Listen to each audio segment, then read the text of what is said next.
Alors que la Formule 1 revient dans moins de 6 semaines avec les essais de pré-saison à Bahreïn, il est temps de préparer cette nouvelle saison. Jusqu'ici, nous avons fait pas mal de bilans, maintenant on se projette. Et afin de mieux connaître les bases, on commence avec le règlement. En 2021, qu'est-ce qui change ?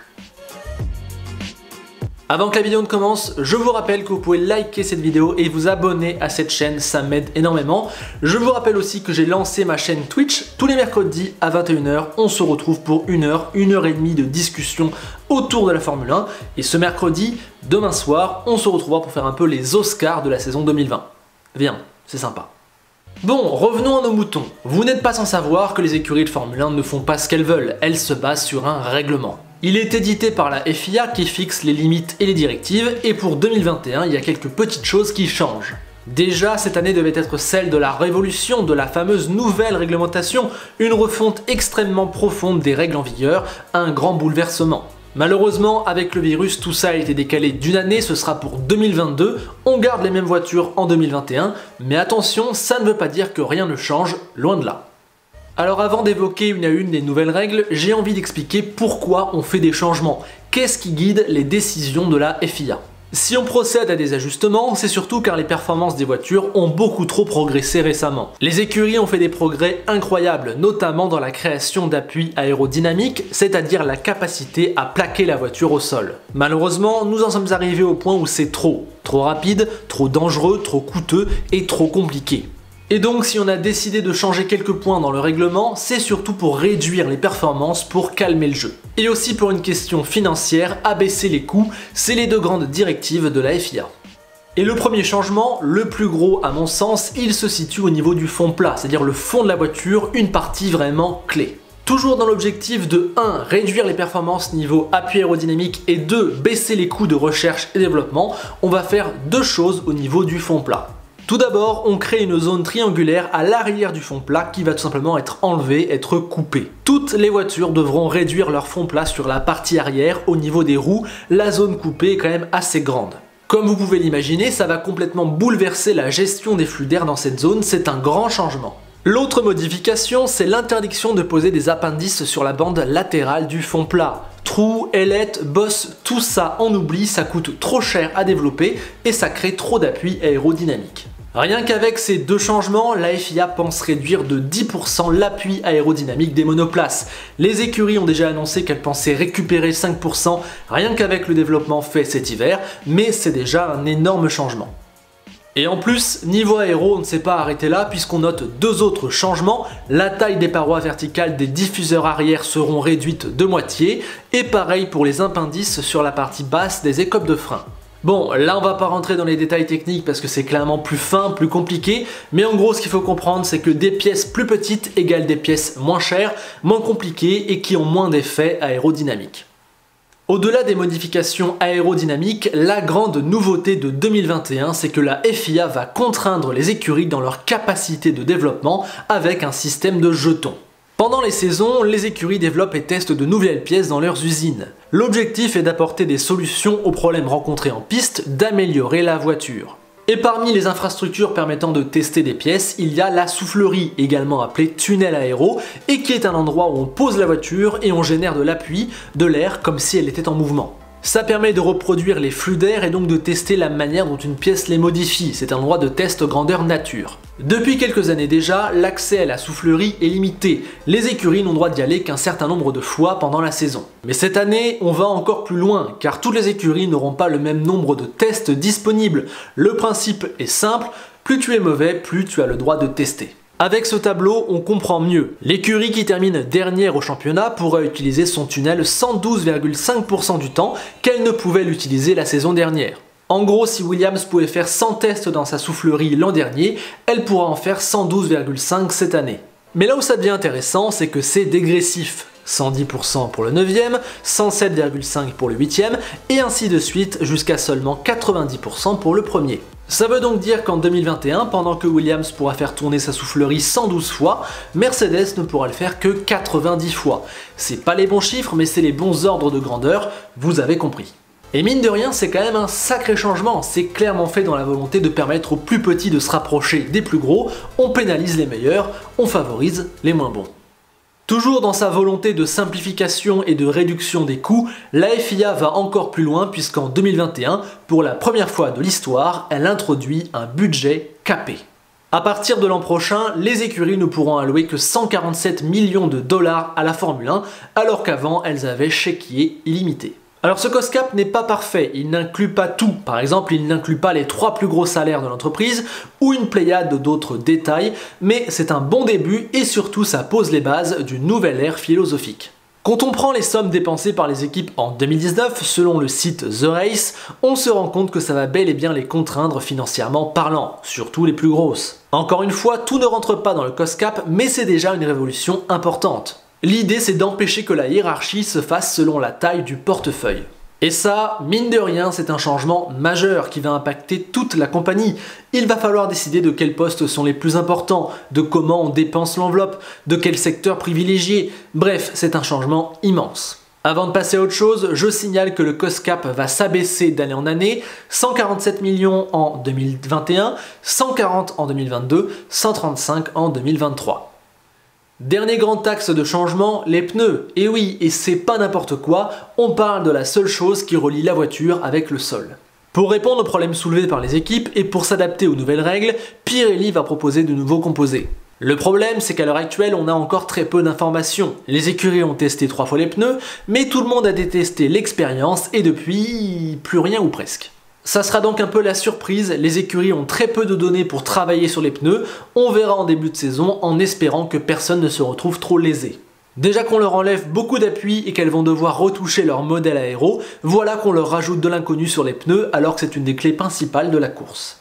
Afin d'être totalement complet sur les changements, je vous donne d'autres ajustements en vrac, ils sont moins importants mais ils méritent d'être cités. Le bloc moteur sera gelé. L'an passé, les écuries disposaient de 3 moments pour apporter un changement sur leur unité de puissance, pour introduire des améliorations. Elles ne pourront plus le faire en 2021. En gros, les écuries devront courir avec la même spécification moteur de mars à décembre. C'est quand même un changement majeur. Si tu t'es raté, tu ne peux rien changer pendant la saison. Attention là-dessus, beaucoup de monde peut se faire piéger. Les voitures seront désormais plus lourdes, elles passent de 746 à 752 kg sans essence et le poids du bloc moteur pourra être 5 kg plus lourd. L'objectif, éviter que les écuries dépensent de l'argent pour gagner quelques petits grammes. Le DAS, système révolutionnaire inventé par Mercedes, est banni. Au niveau des pots d'échappement, seul le central est désormais obligatoire. Les écuries ne seront plus obligées d'en mettre un deuxième. Enfin, pour éviter les copies d'autres voitures, les équipes ne devront obtenir des informations d'autres équipes que lors d'événements encadrés, et cela ne devra être que des informations que tout le monde peut se procurer, c'est-à-dire des informations listées au préalable par la FIA. Bon, c'est un peu compliqué, mais en gros, on a resserré les règles sur les copies, plus le droit de prendre les dessins d'un copain alors que c'est pas légal, ou d'aller chercher les scans 3D d'une autre voiture, on ne fait plus ça. Désormais, chaque écurie pourra être amenée à prouver la provenance de ses concepts, elle devra montrer que c'est bien elle qui a eu la propriété intellectuelle de la pièce. Donc au final, pour une année où rien ne change, ça fait quand même pas mal d'inconnus et d'ajustements. Tout ça pour 3 grandes idées, réduire les performances, réduire les coûts et simplifier la discipline.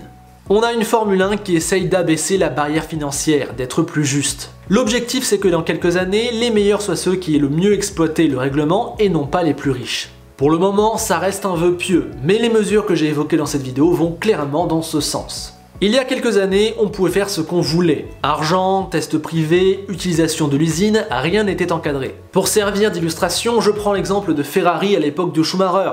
Ils pouvaient dépenser l'argent qu'ils voulaient et faire tourner leur usine toute neuve et à la pointe de la technologie autant de jours qu'ils voulaient dans l'année. Clairement, ça leur donnait un avantage financier par rapport à d'autres écuries qui avaient moins de moyens. Mais aujourd'hui, ce n'est clairement plus le cas. Ferrari ne peut pas dépenser plus d'argent que Williams ou que Haas, ou ne peut pas tester plus de pièces que toutes les autres écuries du plateau. C'est donc ainsi beaucoup plus dur pour Ferrari de sortir son épingle du jeu. Ferrari n'a plus la garantie qu'avec son argent, elle sera en haut de l'affiche. Et à l'inverse, les petites écuries peuvent désormais combattre à armes égales avec Ferrari. Alors attention, c'est pas encore parfait, il y a encore des détails à régler, mais c'est clairement le chemin qu'on commence à emprunter. Et je note que j'ai pris Ferrari, mais c'est exactement pareil pour Mercedes ou Red Bull qui ont un budget 2 à 3 fois supérieur aux autres écuries. Mais alors, va-t-on vers une Formule 1 standardisée? Non, je ne pense pas et je ne l'espère pas. Il faut en tout cas éviter que ça le devienne, ça n'a jamais été l'esprit de la Formule 1. Prenez les années 70, 80, 90, 2000, 2010, la Formule 1 c'est la course à l'argent et l'innovation. C'est peut-être un peu dégueulasse, c'est peut-être une bonne idée de ramener un peu de justice, mais attention, il y a une juste limite, la Formule 1 n'est pas un sport standardisé. Attention également au nivellement vers le bas, à trop contraindre les meilleurs, peut-être qu'ils n'auront plus d'intérêt à rester. Prenons l'exemple de Mercedes. L'an prochain, ils auront le plus faible accès à la soufflerie. Ils n'auront plus le droit au DAS, qui est une innovation de génie que seuls eux ont été en mesure de mettre en place. Ils devront mettre 4 fois moins d'argent, ils perdent 10% d'appui aérodynamique alors que c'est les meilleurs dans ce domaine. Bref, c'est déjà des règles assez contraignantes pour Mercedes. Attention à ne pas trop leur mettre de bâton dans les roues, ça pourrait les faire quitter la discipline. L'objectif c'est de rester attractif pour tout le monde, pour les gros constructeurs qui ont de l'argent, pour les petits qui veulent s'insérer, d'avoir une compétition homogène sans être standardisée, aussi de régler la question écologique, plein de gros défis qui attendent la Formule 1 et en 2021 c'est un premier virage. Mais maintenant, la grosse question que l'on se pose tous, elle est d'ordre sportif. Dans quelle mesure ces changements vont-ils impacter la hiérarchie ?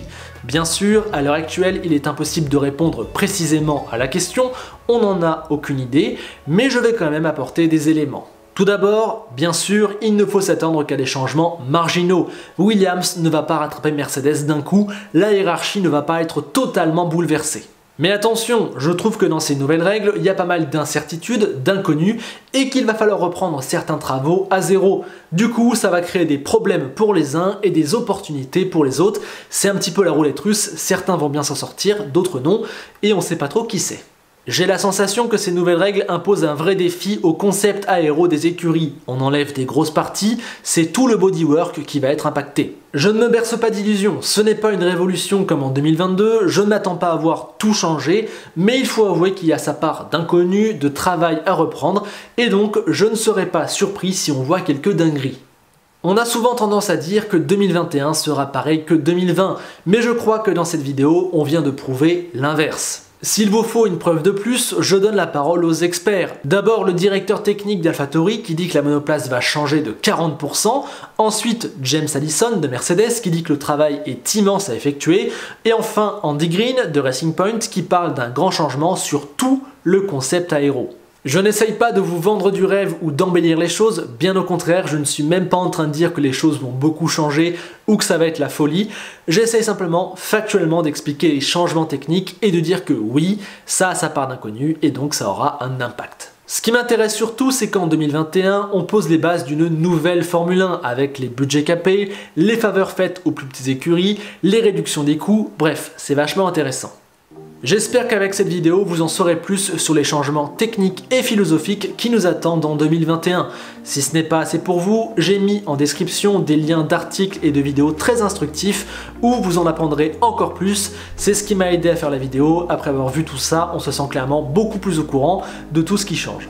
Et bien évidemment, comme je le disais en début de vidéo, si la vidéo t'a plu, n'hésite pas à la liker, à la partager, à t'abonner à la chaîne et même, soyons fous, à aller voir ce qui se passe sur Twitch. Voilà, sur ce, je vous laisse, merci de m'avoir suivi jusqu'au bout, à bientôt pour une prochaine vidéo, et on se quitte avec une phrase d'Enzo Ferrari qui nous dit aujourd'hui que c'était mieux avant. À bientôt.